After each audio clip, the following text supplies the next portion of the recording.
නංගි මම මේ උන්ගේ හම්බෙන්න කියලා මම හිටියේ. අප්පුච්චි ඉතින් ඉංග්‍රීසි ඉස්කෝලේ මහත්තයා පණිවිඩයක් එවුණා සුටුස් ගාලා එනවනේ. නෑ නෑ. එහෙම අදීසියක් නෙමෙයි. මේ උන්ගිලා ගෙදර ඉන්නව නේද මහත්තේ? අප්පට සිරිගජ පාලම් මහත්තයා. මාර ජන්ටල් පොර. හැබැයි කඩුවක් තියෙනවා. සින්දු දන්නේ. හරි හරි. මේ මිනිහට නැද්ද කසාද බඳින අදහසක් එහෙම? කෙනෙක් හොයාගෙන එහෙම නැද්ද? ඇයි කවුරු හරි ඉන්නද මහත්තයෝ? මිනිහා මගේ හොඳ ප්‍රෙන්ත මං කිව්වොත් ඕන දෙයක් අහනවා. හරි හරි. ඉතින් කවුරු හරි හොයලා දෙන මම මගුල් කපුවේද? මම අහන්නේ කවුරු හරි හොයාගෙනද කියලා. ඔකනේ තමසෙත් එක මුකුත් කතා කරන්න බැරි. කිව්වොත් කියන්නේ ගොන් කතාවක්මයි. හරි ඉතින් මං ගොන් කතා කරුවට ගොන් වැඩ කරන්නේ නෑනේ. ආයේ මගුලක් කතා කරනවා. මට කොටින්ම කියනවා ඔය පාලම් මහත්තයා අපේ නංගිත් එක්ක මොකක් හරි ආශ්‍රයයක් තියනවාද? එයි මහත්තයෝ මිනිස්සු ඉන්න ඕනේ එහෙම නෙන්නම්. දැන් මහත්තයා වුණත් මනුස්ස ආශ්‍රයයක් තිබුණා නම් ඔහොම වෙන්නේ නෑනේ. පිස්සෙක් කිව්වොත් කියන්නේ යනවන්න. අනේ බණ්ඩා. මගේ කටින් වැරදි වචනයක්වත් පිට වුණාද? ගෝකෝ ගිහිල්ලා එනවාකෝ. හ්ම්. මලවදී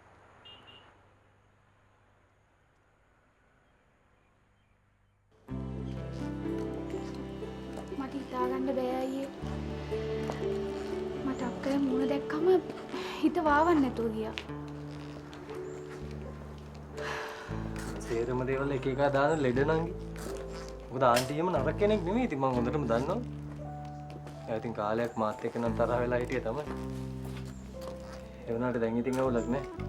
දැන් නම් ෂේප්.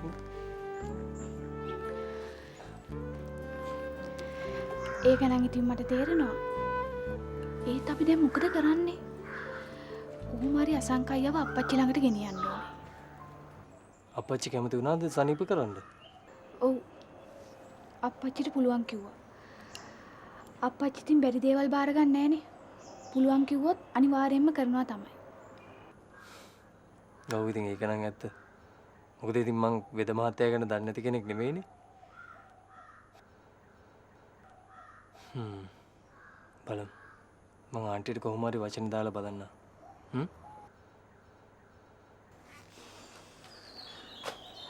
හරියයිද? ඒක ඉතින් හරියටම කියන්න බෑ. මොකද ඔය අහලා ඇති මන්තරයක් වුණත් 108 පාරක් කියන්න ඕනලු පළ දෙන්න. අර අසංක කියනවා වගේ try and try. ඔයා මේ පිස්සු කතා කරනවා. මං ඔළුව ගෙනිය අරන් ඉන්නවා. එයා විකාර කියනවා. හරියට උන්ගේ වගේ.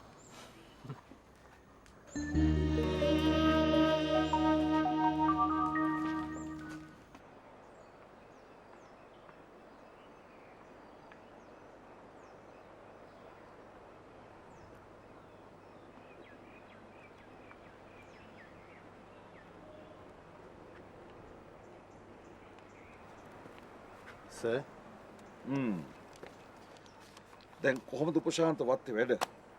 දැන් දළු හිම කොච්චරක් කැඩෙනවද? ප්‍රශ්නයක් නැහනේ. ප්‍රශ්නයක් නෑ සර්. ඇවරේජ් එක හොඳයි.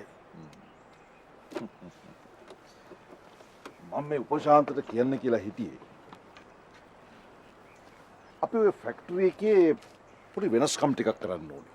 මොකද දැන් ඔය මැෂින්ස් බොහොම පරණයි. ඒක ප්‍රොඩක්ෂන් එකට ප්‍රශ්නයක්. ඒක නම් හොඳයි සර්. මේ වත්ත ගත්තත් හරි අවුරුදු 50ක විතර කිසිම දෙයක් කරලා නැහැ. ඇයි ඉතින් බලන්න කියන්න කෙනෙක් නැහැනේ. ඒම තමයි අයිසේ කරල්ලි අද්දලගේ වැඩ. බොහොම පරණ තාලේ මිනිස්සු. ඒගොල්ලෝ පරණ තාලෙටයි වැඩ කරන්නේ. මට එහෙම හරියන්නේ නැහැ උපශාන්ත.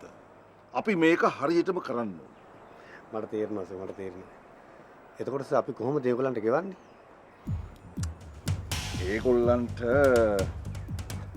ඒගොල්ලන්ට ඔය බිම් කුලිය හැටියට පොඩි ලාභයක් දුන්නාම ඇති. ඒක සාධාරණයිනේ. ඒ ඇති සර්. සර් හින්දා තමයි ඔය තරම් සාධාරණ විදිහට වැඩ කරන්නේ. වෙන මිනිස්සු නම් එහෙමවත් කරන්නේ. ආඩු පෙන්නුවා නම් ඉවරයිනේ සර්. එහෙම හොඳ නෑ උපශාන්ත. අපි මිනිස්සු හැටියට සාධාරණ වෙන්න ඕනේ.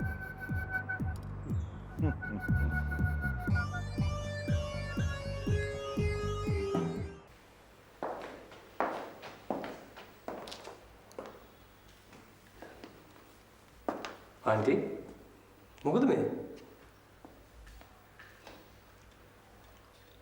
බලන්න මනෝජ් පූර්ණිමා අදත් ඇවිල්ලා හිටියනේ අසංකව බලන්න. මට ඒ ළමයාව දකිනකොට මොනවා වුණාද දන්නේ නැහැ. අනෝ කතරලා දාන්න ආන්ටි. අනික ඉතින් හෙට අසංකව ගෙදර එක්කන් එනවනේ. ඒ ආවට පස්සේ ඔය හැම ප්‍රශ්නයක්ම ඉවරයි. ඒකත් ඇත්ත තමයි. මනෝජ් අද අසංකගේ ඔපරේෂන් එක ගැන කියන්න හෙල්ත් සර්විස් කරන තැනකින් කෙනෙක් ආවා. ඩග්ලස් අංකල් තමයි ආවේ වල තියෙන්නේ. අනේ ඩග්ලස් උත් මේ ගැන හරියට මහන්සි වෙනවා. ආන්ටි මෙහෙමයි. අපිට තේරෙන්නේ නැති වුණාට ඔය වැඩේ ලොකු රිස්ක් එකක් තියෙනවා. මම නම් කියන්නේ මෙහෙම නවත්තගෙන අපි කරන්න පුළුවන් දෙයක් කරමු. අනික දැන් මොහොගේ අසනීප වලට ඕනේ තරම් අය මෙහි ඉන්නවා. ඒකට හොඳ කෙනෙක් හොයාගන්න එක ඒ තරම් ලේසි නෑ මනෝජ්.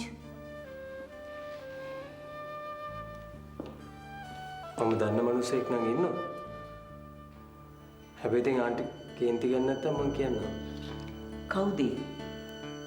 මේමයි ආන්ටි. අපිට මේ වෙලාවේ කරන්න ඕනි අසංකෝ සනීප කරගන්න එකනේ. ඔව්. මම මේ දන්න මිනිස්සයා මටත් වඩා ෂුවර්. හැබැයි එයා තමයි පූර්ණිමාගේ අප්පච්චි. අට පිස්සුද මනෝජ්? ඔය මොනවද මේ කතා කරන්නේ? මගේ තියෙන දේපල ඔක්කොම වියදම් කරලා බෙහෙත් කළත් මට පුළුවන් ද රෙද්දක් ඇඳගෙන ඒ වෙදා ගාවට යන්න. ඔය පිස්සු කතා කරනවා මනෝජ්.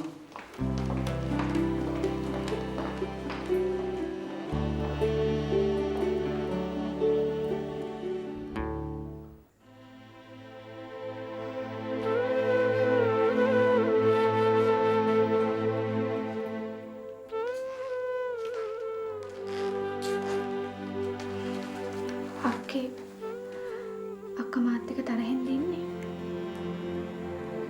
ඒ මොකටද? මං වාට හොස්පිටල් එකේදී බැන්නට මට ඒ වෙලේ වෙන කරන්න දෙයක් තිබ්බේ නැහැ අක්කේ.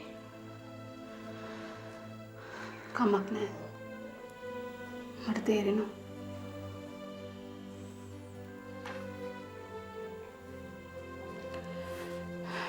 නංගි අසංක හොඳට බලා ගන්න. මට ඒ ඇති.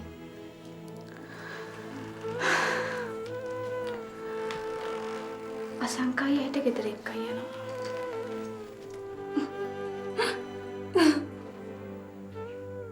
ඊට පස්සේ මං කොහොමද යව දකින්නේ? මට ඊට වඩා දුකක් නෑ නංගි.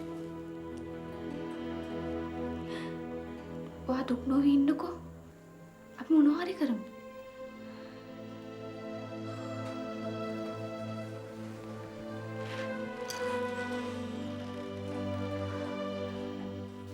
ඒ නැන්දම නම් අසංකව කවදාවත් මෙහාට එක්කන් එන්නේ නැහැ.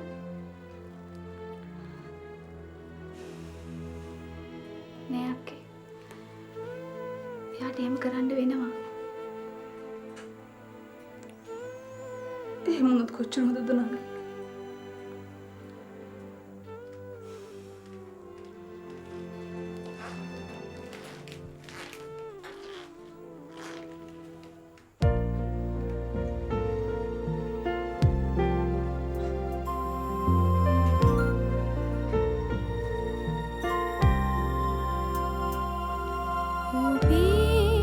කඳුළු මල්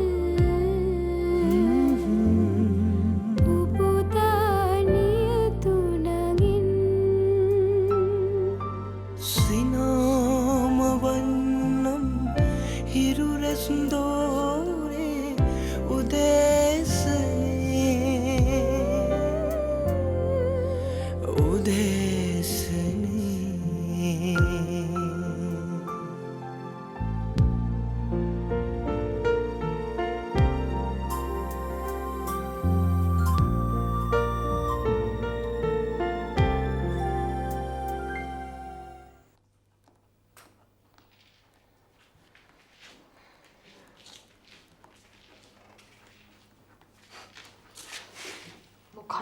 පූජා උදේ ඉඳලා ඔෆිස් එකේ වැඩ කරලා දැන් ගෙදර ඇවිල්ලත් කරන්නේ.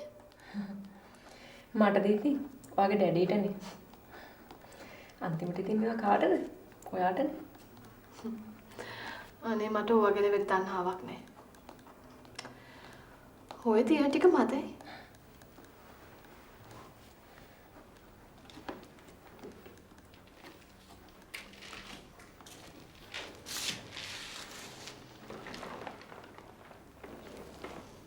පූජා මං හිතන්නේ වෙන දෙයක් ගැන. මොකද්ද?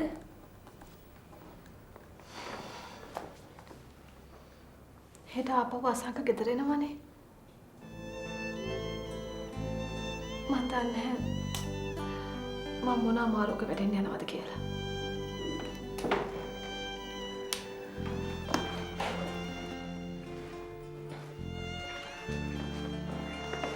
ඔයාට අසංක ගැන දුක නැද්ද නර්මදා?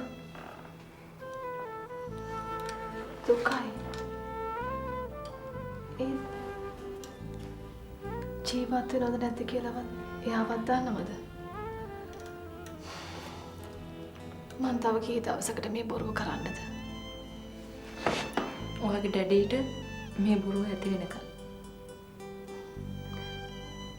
ඇයි පූජා? ඇයි ඩැඩි මෙහෙම කරන්නේ? ඇයි දැන දැනත් එයා මාව අමාරුවේ දාන්න හදන්නේ?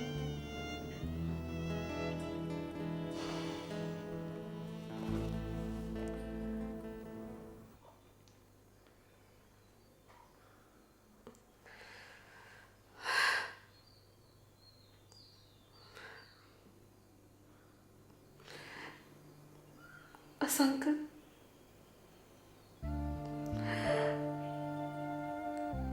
මං කොහොමද කරන්නද අපි දෙන්න ගත කරපු ලස්සන දවස්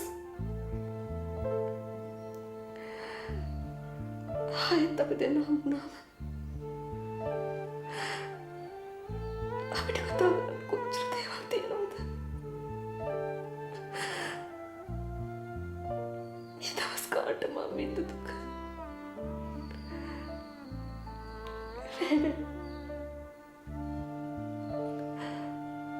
ඔයා ඒ දේවල් දැනගන්න ඕනේ.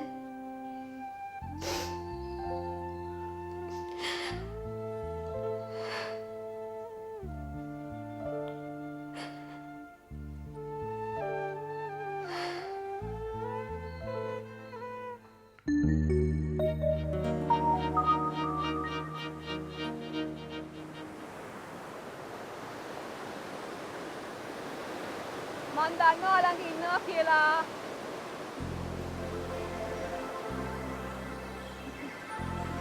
ඔයා දන්නවා මට ඔයාලා ගැන තේින්න බෑ කියලා.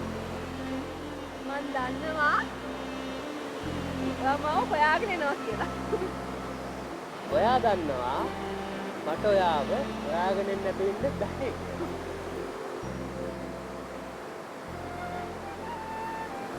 මට ඔයා බලන්නේ හුඟක් අමාරු නම්. මං දන්නවා. ඒ වෙනකොට කොහොම හරි මාව බලන්න එන්න.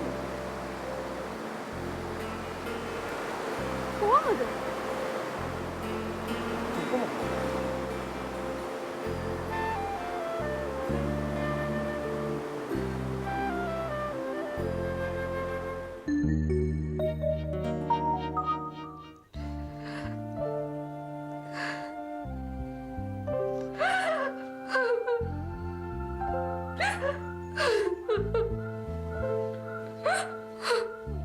අක්කේ ඔය ඉන්නවද?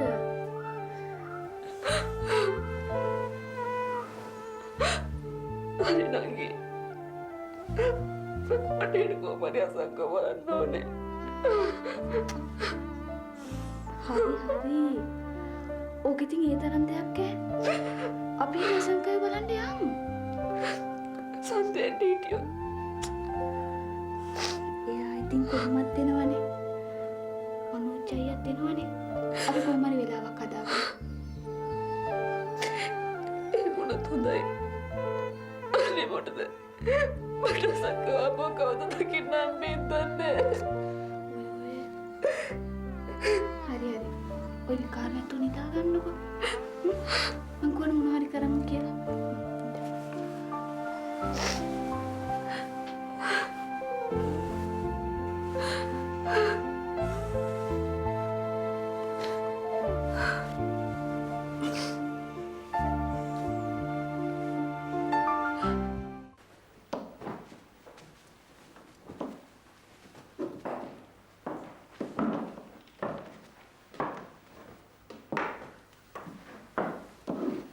හා ආන්ටි අද ඔක්කොම හොඳට ලෑස්ති කරලා නේද? නැතුව මගේ පුතා අද කී දවසක පස්සේද ගෙදර එන්නේ? මනෝජ් අද ඔෆිස් යන්නේ නැහැ නේද? අද වගේ දවසක කොහොමද ආන්ටි ඔෆිස් යන්නේ? මාතාව ඉතින් ආන්ටිත් එක්ක යන්න කියලා. ඒක හොඳයි. ඔක්කොම හරි නේද ආන්ටි එහෙනම්? ඔව් ඔක්කොම හරි. මොකද වෙහිකල් එක පල්ලෙහාට ඇවිල්ලා තියෙන්නේ. අපි යමුද එහෙනම්? එහෙමනම් ඉතින් අපි යමු. යමු. යා.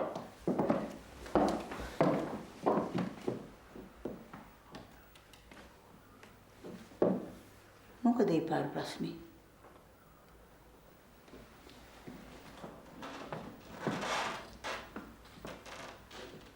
තා පොඩ්ඩෙන් අපිට මේක අමතක වෙනවනේ ආන්ටි.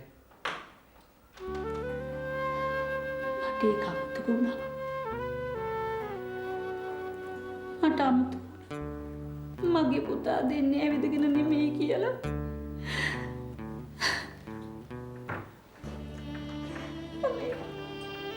අසතුටුයි. මං කොහොමද මේවා විඳතරගෙන බලාගෙන ඉන්නේ?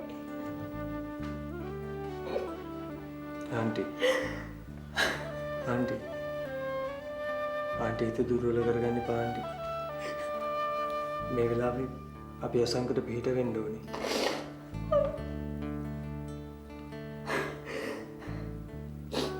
අපි යන්න ආන්ටි.